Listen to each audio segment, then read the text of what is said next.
여러분들이 다니엘서가 기록되어졌을 때가 그 시대가 언제인지 BC와 AD를 바로 알고 계시는지. AD라고 하는 것은 서기죠. 1년부터 시작해서 지금 2022년이 되었습니다.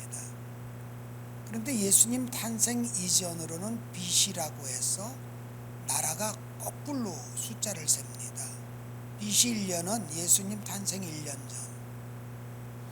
북왕국 이스라엘은 아수르에 의하여 BC 722년에 멸망을 받습니다. 그때 활동하던 선지자가 이사야 선지자입니다. 그런데 남왕국 유다는 BC 586년에 망합니다. 남왕국 유다를 멸망시킨 나라는 어디입니까? 바벨론입니다. 아수르는 북왕국을 멸망시켰고 남왕국은 바로 바벨론에 의하여 멸망을 받습니다. 북왕국 아수르는 지금으로 하면 터키 중심의 나라입니다. 남왕국 유다를 멸망시킨 바벨론은 이라크 중심으로 하는 나라를 바벨론이라고 합니다. 그리고 메데와 바사가 나옵니다. 바사는 페르시아를 얘기합니다. 이란을 중심으로 한 나라를 이야기합니다. 이렇게 하면 그 지역들이 이렇게 지도가 여러분들이 그려지실 것입니다. 에스더서는 언제냐? 그는 바사 쪽입니다. 그러니까 아하수에로 왕의 아내가 에스더가 되어지죠. 그 에스더와 아하수에로, 그런데 에스더가 난 자식은 아니지만 아하수에로 왕의 아들이 오늘 본문에 나오는 다리오 왕입니다.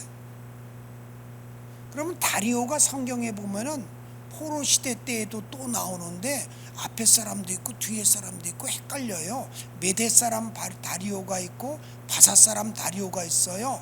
다리오라고 하는 사람이 그 시대에 3명이 나옵니다. 오늘 본문에 나온 것은 메대 사람 다리오를 얘기합니다. 6장과 9장에 나오는 것을 이야기합니다. 그럼 한번 볼까요? 바벨론에 의하여 그때 왕은 느부갓네살 왕입니다. 후세인이 죽기 전에 자기가 바로 그 느부갓네살 왕이다라고 큰 소리를 치고 미국에 덤볐었습니다. 기억나시죠? 언론에 나오고 그랬었죠. 그때 영광을 찾겠다라고 했던 게 후세인 왕 아니었습니까? 바벨론이 남왕국 유다를 멸망시킬 때 예언을 했던 사람이 바로 예레미야 선지자입니다. 예레미야 선지자는 줄곧 백성들에게 예언을 했습니다. 우리나라는 바벨론에 의하여 다 망합니다. 그러니까 덤비지 말고 항복하십시오. 항복하고 70년이 지나면은 포로로 끌려갔다가 다시 돌아오게 될 것입니다 라고 이야기했던 게 예레미야의 예언이었어요. 그러면 예레미야가 활동하던 200년 전에 이사야 선지자는 뭐라고 했습니까? 우리 백성들이 포로로 끌려갔다가 고레스 왕의 칙령이 나오고 해방이 될 것입니다 라고 이사야서에 기록을 해놨어요. 50몇 장이죠. 그게 성경 속에 나오는 역사예요. 바벨론의 느부갓네살 왕은 어땠었습니까? 그가 꿈을 꾸고 어떠한 환상을 봅니다. 아무도 그것을 모를 때 다니엘이 들어가서 기도하고 그 환상을 해석해 줍니다. 그래서 하나님의 살아계심을 느부갓네살 왕은 체험을 했습니다.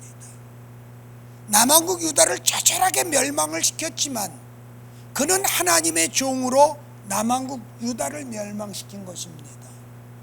왜요?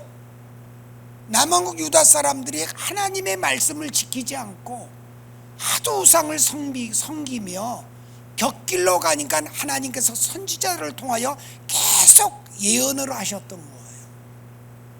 그리고 이방 민족들에 의하여 멸망을 받고 포로로 끌려갈 때 아이벤 여자들은 배를 가르고 어린아이를 태를 끄집어내고 아이도 죽이고 엄마도 죽였습니다.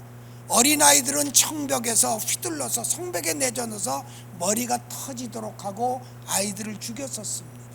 아주 처참하게 죽였습니다.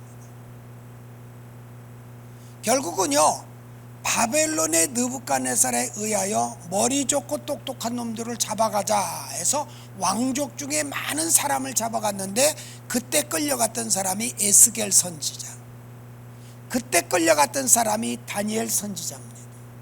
그리고 사드락 메삭 아벳느고 세 친구가 같이 끌려갔습니다.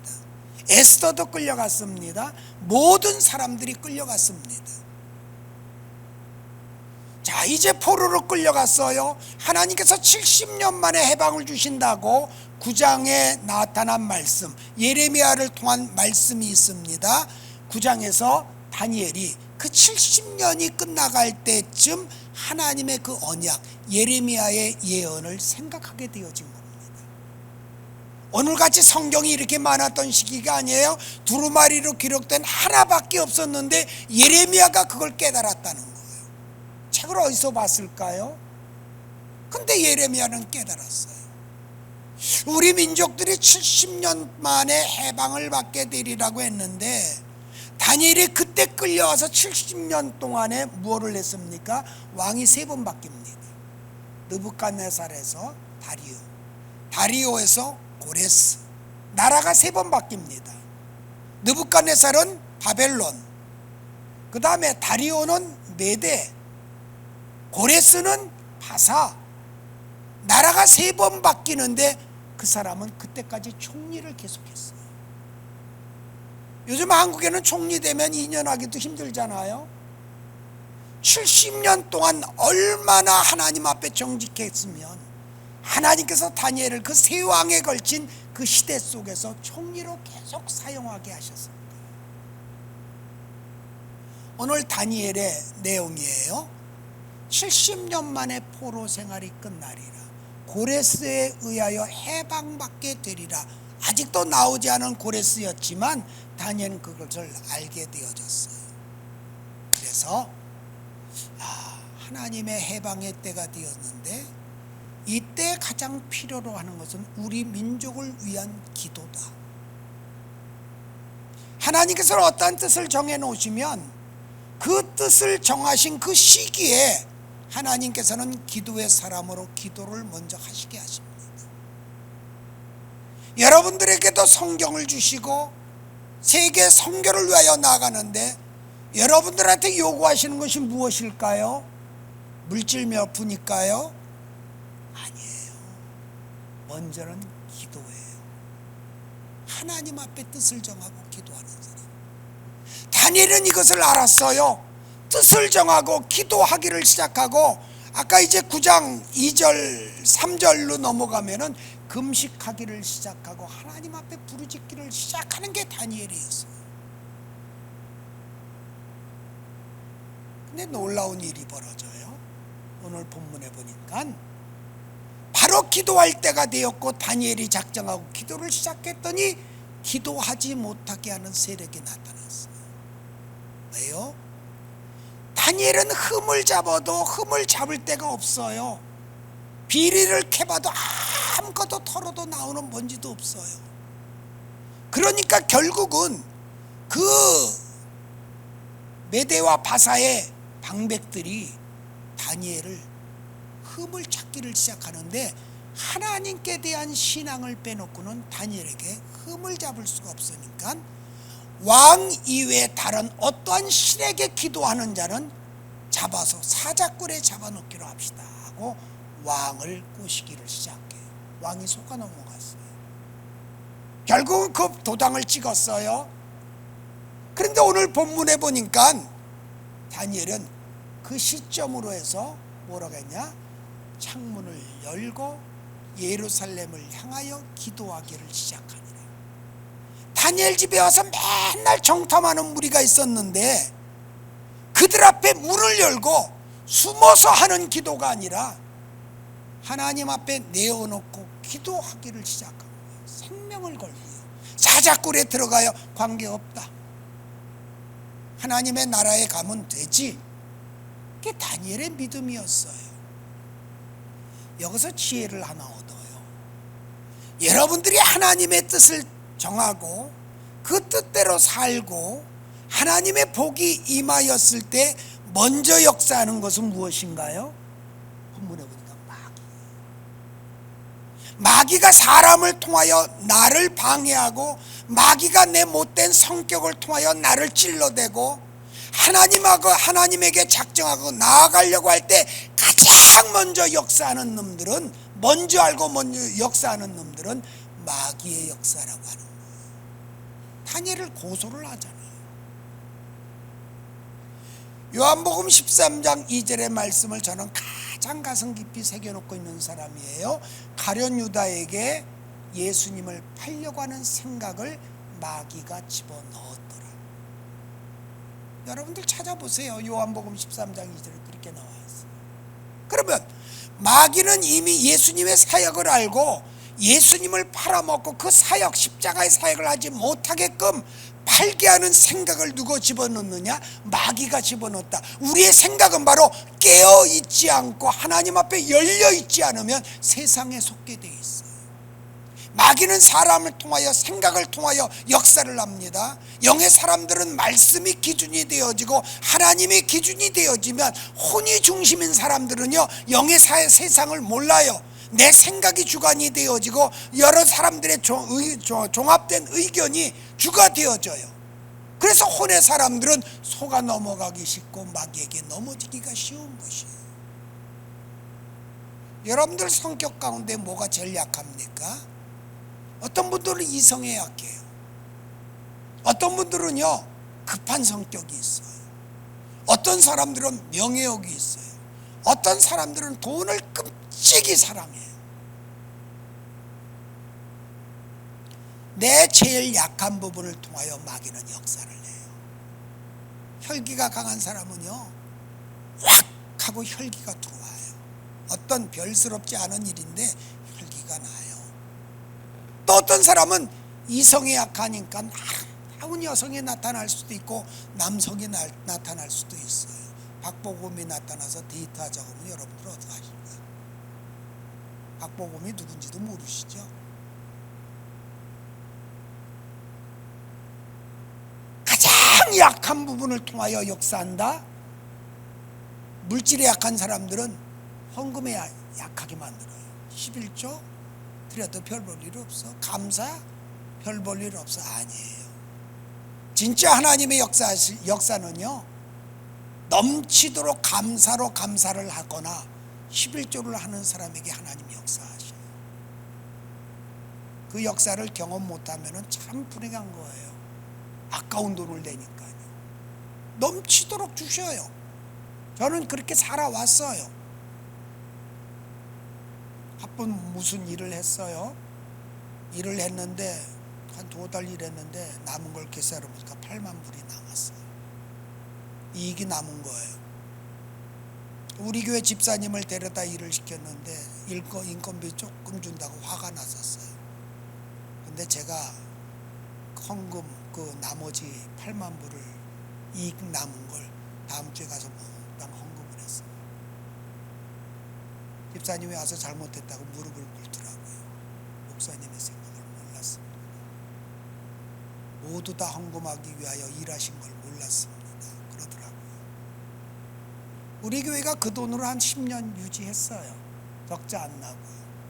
또 필요할 땐 저는 매달 몇천 불씩 헌금을 했어요. 물질이 문제가 아니에요. 기가 막혀요. 그만큼을 또 주셔요. 마음껏 드리고도 남음이 있도록 하시는 하나님의 역사를 경험해요. 내가 누구한테 광고한 것도 아닌데 그런 일들이 들어와요. 하나님이 하신 거예요. 내가 약한 부분이 무엇인가? 하나님 앞에 그걸 결단을 한번 해야 됩니다. 하나님, 정직하게 살게 하시옵소서. 물질에 인색하지 않게 하시옵소서. 진실로 감사할 수 있게 하시옵소서. 전지전능하신 하나님을 믿게 하시옵소서. 그 믿음이 있으면 이삭을 바치라 할 때도 죽은 자를 살리실 수 있는 하나님 바칩니다 하고 기쁨으로 바칠 수 있어요. 왜요? 하나님이 살리실 것이기 때문에. 그게 아브라함의 믿음 아닙니까? 죽은 믿음이 아니라 산 믿음은 생명력이 있어요. 못 믿으니까 두렵고, 못 믿으니까 아깝고, 못 믿으니까 시간 들이는 것도, 무엇 들이는 것도 다 아까워하게 되는 거예요. 다니엘은 드디어 이걸 뛰어넘었어요. 오늘 본문 말씀 한번 볼까요? 9절을 다시 한번 읽습니다. 같이 읽습니다. 시작. 다니엘이 이 조서에 왕의 도장이 찍힌 것을 알고도 자기 집에 돌아가서는 윗방에 올라가 예루살렘을 향한 창문을 열고, 예루살렘을 향한 창문을 열고 전에 하던 대로 하루 3번씩 무릎을 꿇고 기도하며 그의 하나님께 감사하였더라. 12절에는 고소하는 내용들이 나오죠. 기도하는 것 때문에 결국은 고소를 받아요. 그래서 무엇이 됩니까? 사자굴에 집어넣게 돼요. 사자굴에 집어넣게 돼요. 왕이 그를 살리려고 노력을 했지만 이미 조소에 인이 찍혀 있기 때문에 어떻게 할 수 없어요.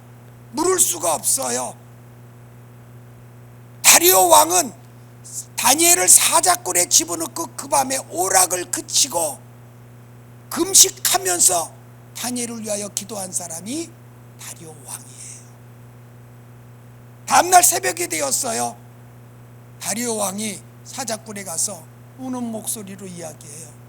지극히 높은 하나님의 종 다니엘아, 내가 아직도 살아있느냐? 다니엘이 한 말이 무엇이에요? 예, 살아있습니다. 하나님께서 어제 사자의 입들을 막아놓으셨습니다.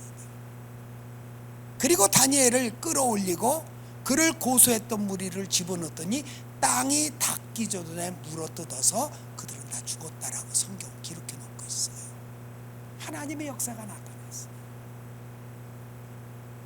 그러면 이 시대를 살아가는 우리가 어떤가요?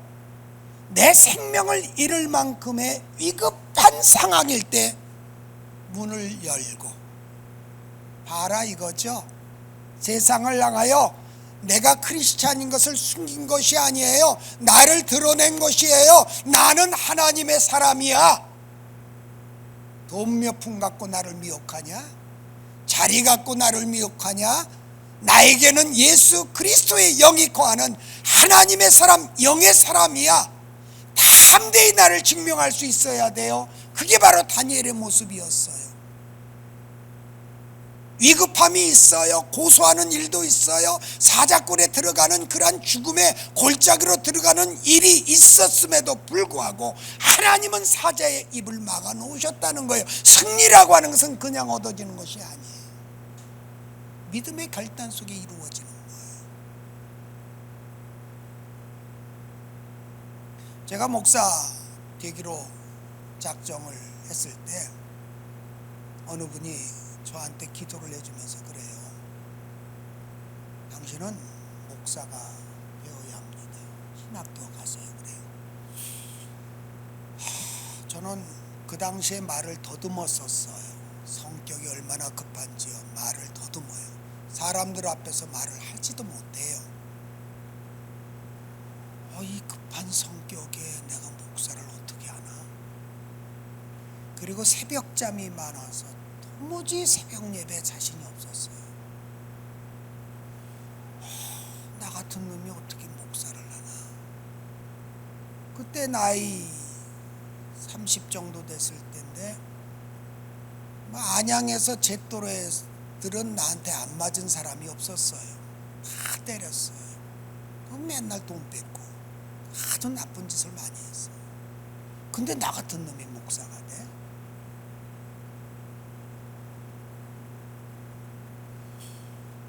근데 기도하시는 분이 그래요. 하나님이 당신을 꼭 쓰신대. 5대양 6대주 세계를 돌게 하신대. 영어 한마디 못하는 내가 어떻게 세계를 가냐. 이거 다 뻥이다. 그랬어요. 근데 목사가 됐어요. 기도원에서 그 주에 내려왔어요. 내려왔고 집이 안양이니까 안양에서 가장 가까운 신학교가 어디 있나 보니까 안양 성결 신학교가 바로 코앞에 있어요. 3학년 편입했죠. 그리고 뭐 나선 김에 4학년 때 개척을 시작했어요. 홍제동에서. 근데 결단하고 신학교 가서 상담을 하고 등록금이 없습니다. 그때 차차 나눠서 내시오. 그래요. 그 다음 날이에요.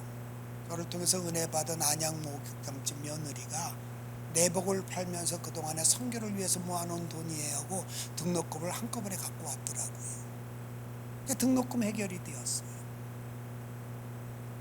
작정을 하고 하나님 앞에 나갑니다. 아내하고 결혼할 때 10만 원 가지고 제가 결혼한 사람인데 금목걸이 2돈짜리 하나 해줬어요. 신학교 가는 날 그랬어요. 여보 목걸이 풀러. 왜? 그거 우리 전 재산인데 그거 드리자. 교회에 드리자. 그리고 우리의 일생을 맡기자. 그래서 2돈 이까짓 거 줘놓고 도로 뺏어가냐고 확 집어던지더라고요. 이러면 하나님 안 받으셔. 곱게 갖다 바치자. 그래서 반지도 하나 못 해주고 목걸이 하나 해줬던 그걸 갖다가 바쳤어요. 가진 게 아무것도 없었어요. 그거밖에 없었어요. 나이 지금 70 됐어요. 살려주셨어요. 잘 살고 있어요. 사모님 알죠? 목사 중에서는 좀 부자예요. 어디 가도 밥값지가 내요. 얻어먹지 않아요. 그 정도로 해주셨어요. 필요한 만큼 5,000불, 10,000불 얼마든지 쓸 수 있는 위치에 세워주셨어요. 한 가지예요. 하나님은 죽은 하나님 아니에요. 살아계신 하나님이에요. 살아계신 하나님을 바로 믿으면은 다니엘과 같은 결단할 수 있어요. 문제는 긴가 민가 50%는 믿고 50% 못 믿으니까 못하는 거예요. 믿으면 할 수 있어요. 아들이 백혈병 걸렸어요. 소변으로 피 나오고 난리가 났어요. 100일 되네요. 못 산다고 그래요. 피검사 했는데 백혈병이라고 그래요. 그날 밤에 강단에 바쳤어요. 하나님, 가진 것도 없고 개척은 시작했는데 얘가 이렇게 아파요. 차라리 나를 데려가세요. 기도했어요. 그리고 다음날 다시 병원을 데려갔어요. 검사 결과 다시 나왔어요. 멀쩡한 애 데리고 와서 왜 울고 그러니? 하루 만에 나왔어요. 그 아이가 지금 40살이 되었어요. 백혈병이 안 걸렸을 거라고요? 아니에요. 다 피검사에서부터 제대로 했어요. 그리고 애가 소변이 나오면 피가 나오니까 자지러지게 울고 난리가 났었어요. 하룻밤 사이에 하나님 그렇게 역사하셨어요. 죽은 하나님 아니에요. 교훈을 주시고 넌 됐구나, 깨달았구나, 순종하기로 했구나. 하나님의 역사가 시작돼요. 살아계시는 하나님이세요. 그 하나님을 바로 믿으세요. 믿으면 여러분 이 세상이 아무리 험악해져도요, 여러분들 가시밭길 가운데 두지 않아요. 연단은 필요하겠지만 여러분들을 승리로 이끄시는 분이 우리 하나님이에요. 그 하나님을 믿으며 다니엘과 같은 결단으로 다시 한번 세워지시기를 예수님 이름으로 축원을 드립니다. 기도합니다.